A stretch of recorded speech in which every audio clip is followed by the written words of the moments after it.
हे दोस्तों, शायद आपके साथ भी ये कभी ना कभी जरूर हुआ होगा जब आपने YouTube पे कोई मोटिवेशनल वीडियो देख लिया होगा जो आपको बहुत पसंद आया होगा, जिसने आपके अंदर एक आग जला दी होगी जिंदगी में कुछ बड़ा करने की, एक्सरसाइज करने की, पैसे कमाने की, गोल्स को अचीव करने की, जिसकी वजह से ही फिर आपने कुछ पॉजिटिव स्टेप्स लेना स्टार्ट भी कर दिया होगा।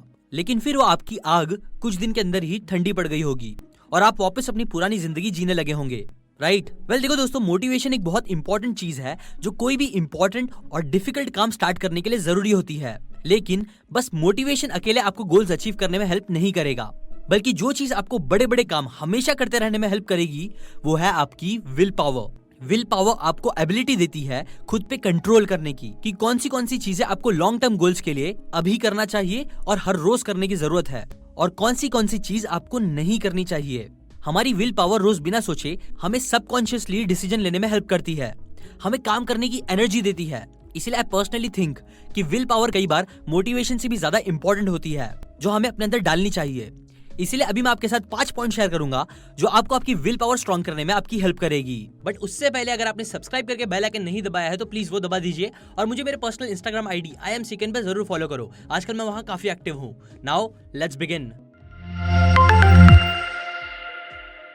Lesson number 1, always time for tomorrow. Madison और कर्ट कार्लसन, जो दोनों मार्केटिंग प्रोफेसर्स हैं, उन्होंने एक सिंपल सा एक्सपेरिमेंट करा। एक्सपेरिमेंट में उन्होंने कुछ स्पेसिफिक लोग जिन्हें अपनी हेल्थ इंप्रूव करनी थी, उनसे ये पूछा कि वो लोग नेक्स्ट मंथ एटलीस्ट कितने दिन एक्सरसाइज करेंगे ही करेंगे। ना इसमें सबके कई अलग अलग आंसर्स आए, बट सब आंसर्स अलग होने के बाद भी उनमें एक सिमिलैरिटी थी। सबके आंसर्स एकदम गलत थे। सबके आंसर्स रियलिटी से काफी ज्यादा थे। मतलब जितने भी दिन उन लोगों ने बोला था कि वो एक्सरसाइज करेंगे, उससे बहुत कम दिन उन्होंने एक्सरसाइज करी। सो फिर इसके बाद मेडिसन और कर्ट ने उन लोगों से अगेन क्वेश्चन करा, बट इस बार क्वेश्चन को थोड़ा बदला। उन्होंने उनसे पूछा कि प्लीज आप रियलिस्टिक होके बताओ, जो सच में पॉसिबल है वो बताओ, ना कि ये सोच के कि कोई आपको जज करेगा। सच में बताओ कि अगले 2 हफ्तों में आप कितने दिन एक्सरसाइज करोगे। ना इस बार उन लोगों ने पहले किए गए प्रेडिक्शन से भी ज्यादा ऑप्टिमिस्टिक आंसर्स दिए कि अब इस बार तो पक्का हम लोग बहुत ज्यादा एक्सरसाइज करेंगे, और उन्होंने बोला कि ऑलमोस्ट हर दिन वो एक्सरसाइज करेंगे।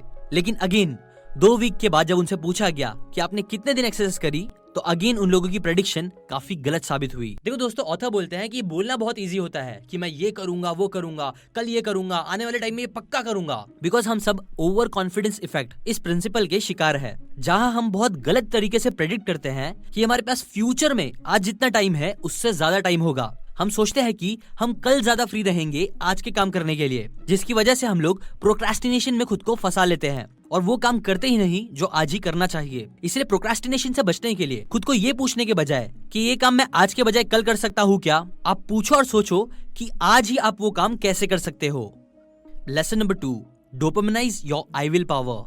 जब हमारा ब्रेन ये रिकॉग्नाइज करता है कि एक पर्टिकुलर टास्क करने के बाद उसे रिवॉर्ड मिलने वाला है, तो वो एक न्यूरोट्रांसमीटर रिलीज करता है जिसे डोपामिन बोलते हैं। डोपामिन हमारे ब्रेन को कंट्रोल करता है उस मूवमेंट्स के लिए और उन रिवॉर्ड मिलने वाली चीजों को करने के लिए, जिसकी वजह से ही हम कई बार गलत एक्शंस लेते हैं। बिकॉज डोपामिन रिलीज के बाद हमारा विल पावर और ब्रेन कुछ समय के लिए सिर्फ रिवॉर्ड के लिए काम करने लगता है और उसके अलावा उसे कुछ समझ नहीं आता। नाउ यही प्रिंसिपल लोगों की एडिक्शन को दूर करने के लिए भी यूज किया जाता है। मतलब डोपामिन रिलीज का यूज किया जाता है एक टेक्निक का यूज करके, जिसे बोलते हैं the fish ball technique. Now इसमें क्या होता है कि जब भी कोई ड्रग एडिक्ट अपना ड्रग टेस्ट पास कर लेता है, कोई नशा नहीं करता है, तो उसे फिश बॉल से एक चिट्ठी उठाने का मौका मिलता है। चिट्ठी उठाना स्पेशल इसलिए होता है क्योंकि हर एक चिट्ठी में या स्लिप में आप बोल सकते हो एक प्राइस लिखी होती है जो $1 से $100 तक के बीच में रहती है। मतलब वो चिट्ठी उठा के वो इंसान 1 से लेके $100 तक जीत सकता है अपने हर एक ड्रग टेस्ट पास करने पर। ना ऑब्वियसली आधे से ज्यादा स्लिप की रेंज $1 से $20 तक की ही रहती है, और सिर्फ बस एक ही स्लिप पे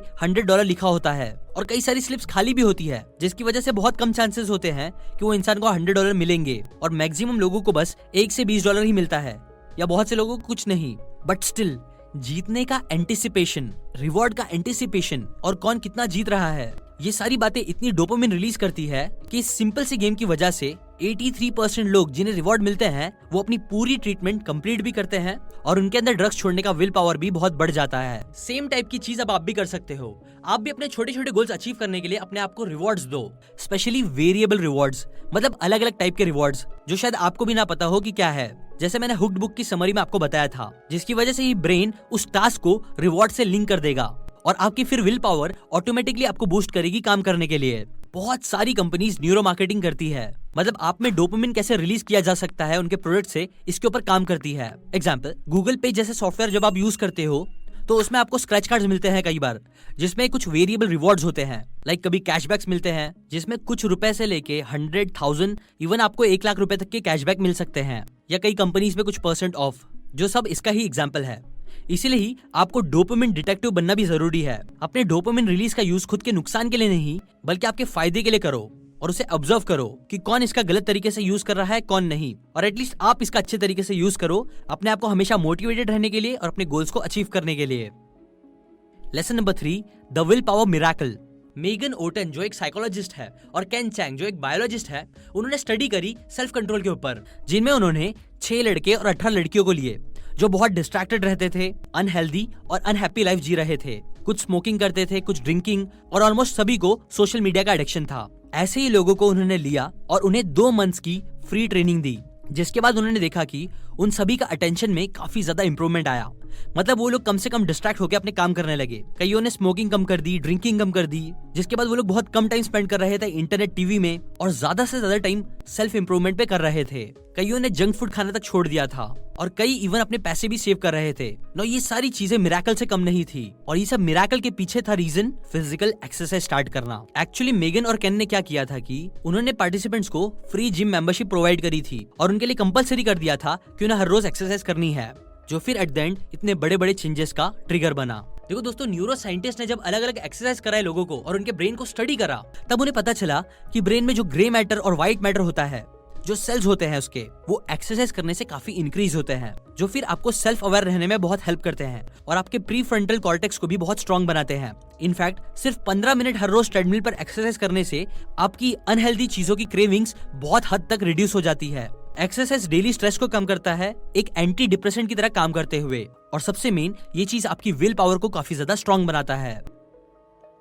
lesson number 4, train your brain for will power. अगर आप डेली मैथ्स प्रैक्टिस करोगे तो 99% चांस है कि आप कुछ टाइम बाद, कुछ महीने के बाद उसके अंदर अच्छे हो ही जाओगे। सिमिलरली अगर आप रोज अपने ब्रेन को फिकर स्ट्रेस करने के लिए ट्रेन कर रहे हो तो आप उसमें भी बहुत अच्छे बन जाओगे। नो, इसी तरह की कुछ चीज एंड्रू के साथ हुई। एंड्रू एक 21st सेंचुरी का मॉडर्न लड़का था जो अपनी क्रेविंग्स को रेजिस्ट नहीं कर पाता था। Burger, pizza, unlimited phone notification, unlimited entertainment, इन सारी चीजों की वजह से वो अपने गोल से हमेशा दूर होते जा रहा था। उसे पता ही नहीं चला कब उसका वर्कआउट का टाइम नेटफ्लिक्स देखने के टाइम से बदल गया, कब वो अपनी डाइट छोड़ के वापस अनहेल्दी खाना खाने लगा ना। ऑथर बोलते हैं कि ये सब हुआ बिकॉज उसे उसके खुद के विल पावर पे कंट्रोल ही नहीं था। वो सेल्फ अवेयर ही नहीं था कि वो क्या क्या कर रहा है और क्यों कर रहा है। इसलिए ऑथर सेल्फ अवेयरनेस को बहुत इंपॉर्टेंट देती है, बिकॉज विदाउट सेल्फ अवेयरनेस आप अपने विल पावर का यूज सही डायरेक्शन में कर ही नहीं सकते, और सेल्फ अवेयरनेस आप इंप्रूव कर सकते हो अपने ब्रेन को ट्रेन करके।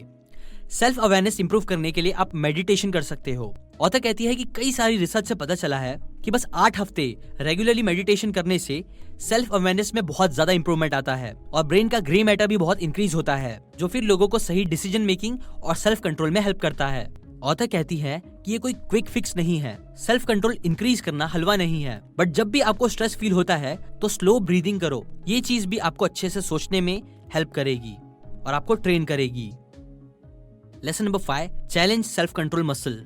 जिम जो 38 इयर्स ओल्ड के ग्राफिक डिजाइनर थे, उन्हें एक बहुत बुरी आदत लग गई थी स्वीट्स खाने की, मीठा खाने की। ऑफिस में या घर में हर जगह वो चॉकलेट्स, कैंडी और कई सारी मीठी मीठी चीज खाते रहते थे। उन्हें खुद को रोकना बहुत डिफिकल्ट हो रहा था। नाउ जिम ने तभी ऑथर के सेल्फ कंट्रोल लेसन से सीखा था कि अगर स्वीट्स को एक विजिबल जगह पे रख दिया जाए और उसे रोज देखने के बाद भी अपनी टेम्पटेशन पे कंट्रोल किया जाए, थोड़ा थोड़ा करके ही सही, तो इससे सेल्फ कंट्रोल बहुत इंक्रीज होगा। इसलिए फिर जिम ने वही किया। उन्होंने अपने हॉलवे में कैंडी का एक बड़ा सा जार रख दिया जो उन्हें ऑफिस जाते टाइम और ऑफिस से आते टाइम हमेशा दिखता था।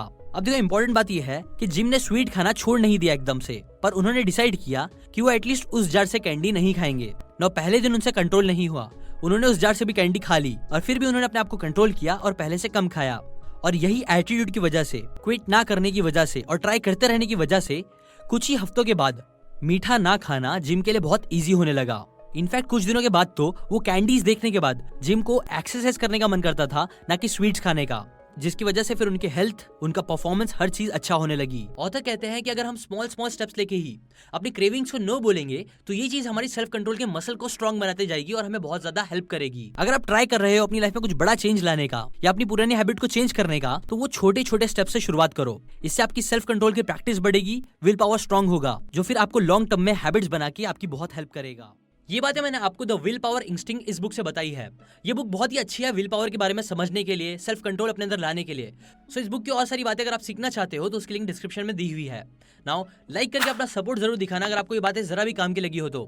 कमेंट करके बताओ कि आपको क्या लगता है, विल पावर ज्यादा इंपॉर्टेंट है या फिर मोटिवेशन। शेयर करें इस वीडियो को उन सभी लोगों के साथ जो आपको लगता है आलसी है, जिनके अंदर सेल्फ कंट्रोल नहीं है, ताकि उनकी हेल्प हो सके। और सबसे मेन, सब्सक्राइब करके बेल आइकन दबाएं ताकि हम मिलकर लोगों के अंदर बुक्स पढ़ने का शौक पैदा करें, हमारी कम्युनिटी ग्रो हो और मिशन रीड इंडिया रीड एक सक्सेसफुल हिट हो। अभी के लिए बस इतना ही। Thanks for watching.